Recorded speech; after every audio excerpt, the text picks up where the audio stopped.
So you've heard about ChatGPT, but you're not exactly sure what it is or how to use it. Let me break it down for you. No tech jargon, no fluff.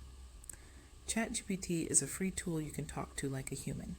You type in a question or prompt, and it gives you instant answers, ideas, or even full content. Here's how to use it, step by step. Step 1. Go to chatgpt.com. Create a free account, super simple. You can use your Gmail account and it's even faster to log in. Once you're in, you'll see a box where you can type. That's where the magic happens.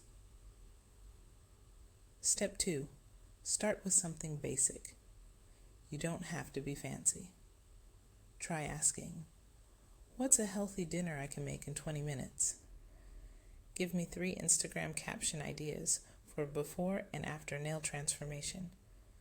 Help me organize my weekly to-do list. It responds instantly with real helpful answers. Step 3. Be specific. The better your question, the better your result.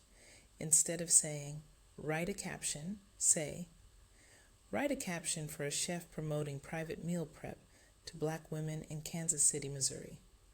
It's like a smart assistant, but you're the boss. Step 4. Use it for what matters to you. Need content ideas? Ask for them. Writing a product description? Let it help. Building a digital offer? It can outline the whole thing. Struggling to explain something to a client or your child? Type it in. Whatever your lane is, business, motherhood, side hustle. ChatGPT makes life easier, faster, and more organized. Bottom line, you don't need to be a techie. You just need to ask questions and let it do the heavy thinking. It's free, it's easy, and it saves you hours. Try it today and thank me later.